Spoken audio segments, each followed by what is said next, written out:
Well, we're starting this afternoon after 3 days of being in this hostage situation we call the APA National Conference. So I'm going to dispense with all the planning technical information, and we're going to talk about innovation today. What I'm going to urge you to do today is to do something and make meaning. Ditch all your mission statements and all that kind of stuff, and you need to make meaning today. And just for example, you know, we need to, for planners, it should be easy. We end bad things. We perpetuate good things. For example, we'll take some points from business and say, a woman is often measured by the things she can't control. She is measured by 36, 24, and 36 inches, ages, numbers, by all the outside things that don't ever add up to who she is.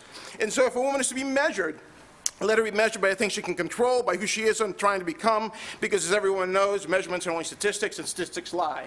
Nike's taken some cotton, rubber, and some lace, and turned it into efficacy, power, and liberation. We need to do that with our profession, with our lives, and we need to go ahead and make meaning. Secondly, I urge you, again, dispense with your mission statements, 60 words. You can go to the Dilbert Mission Statement Generator. Make a mantra.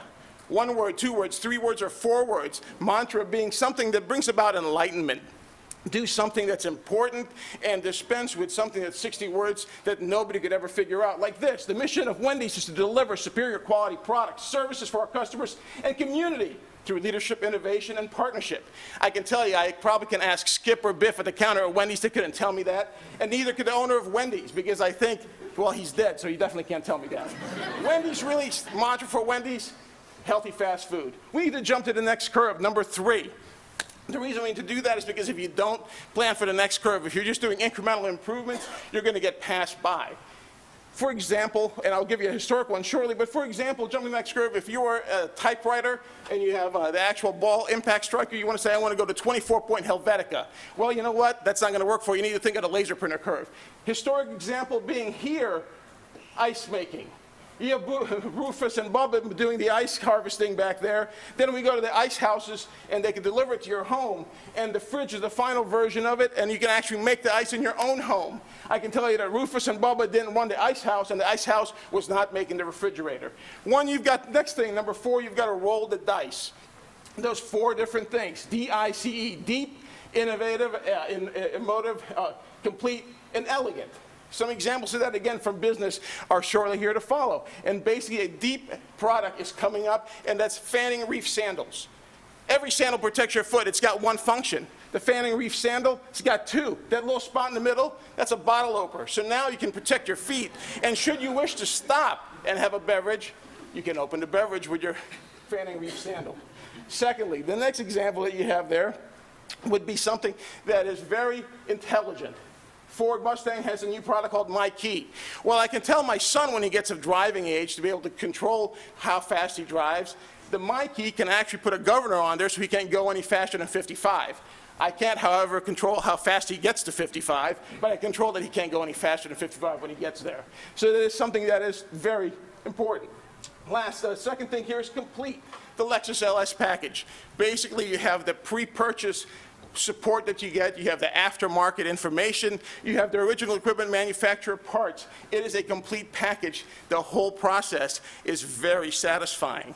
So what they do is actually begin from the start to finish and protect you. Elegant, the last thing, the Apple, the Air, the Mac Air. Nothing else can be said about it. It is an elegant product. The entire process of Apple products and their design focus on making elegant products available to the masses. And it's exactly what we're looking for when we're looking at our services. Number 5, I'm halfway through, so if you're checking out how far I got 5 more spots to go. Don't worry, be crappy. All elements that are innovative have some elements of crappiness to it. What I'm suggesting is that you need to go in and release the innovation early and then improve upon it. I'm not saying you need to make crap. What I'm telling you is that you need to go ahead and not be crappy and don't worry about being crappy. Let the flowers blossom. That's from Chairman Mao. Basically, you know what? Populate your customers, your service providers, all your citizens with a bunch of services. Don't try and focus on just any one group. And by doing that, you might be able to hit a home run with multiple groups as a result. 7, Don't really worry about polarizing people. You need to do that. Because if you try and please every demographic, every socioeconomic category, you're going to end up pleasing nobody. I mean, talk about rolling refrigerators. Why would somebody from Toyota, who I love, I've got 2 Toyotas, hire somebody who got fired from Volvo to make a car like that? That clearly is very polarizing. Churn, baby, churn. Again, I'm not telling you to keep making crap, but as soon as you release your first innovation, which is maybe some elements of crap to it, like the Mac, when it started, but now it's a great product, you need to look at version 1.1, 1.2, 1.3, 2.0, and keep improving once you release the first issue. Number 9, you need to niche thyself. Basically, you need to go ahead and try and find what area you're going to be competing in, okay? What service you're going to be providing and who you're going to be competing about that. The examples here is basically for non-business majors in the room, it's a 2x2 matrix, okay? It's really simple. First, on the bottom right, you can compete on value. Dell made a lot of money doing that. They built a lot of PCs, and that's how they beat the competition. The dot-com boom, basically, when you try and sell dog food over the internet, it doesn't work so well. It's a product that nobody needs, and it's not that good for anybody. The last thing is you're the only one doing a product that nobody needs. That's just plain stupid, okay? Now, Fandango. That's a high and to the right product, like our former president, George W. Bush. He's high and to the right, okay? That's a great product because if you've got kids, you don't want to load up a whole van full of kids and their friends, go to the movies, show up, and you've got no tickets. Fandango is high and to the right. Lastly, slam it at home. Don't let the bozos grind you down. I think there is a world market for maybe 5 computers. Really? Telephone has too many shortcomings to be seriously considered as a means of communication. The device is inherently of no value to us. Come on! There is no reason why anyone would want a computer in their home. From Ken Olsen, Digital Equipment Corporation founder. Really? Even I could also be a bozo, because I thought it was too far to drive and let's see how I can be successful. I was talking about the cellular phone industry when I had a job offer to go ahead and site towers and build cell phone projects. That is where you need to be. Don't let the bozos grind you down, and the bozo could be sitting right next to you. That is what you need to consider when you're looking at the art of innovation.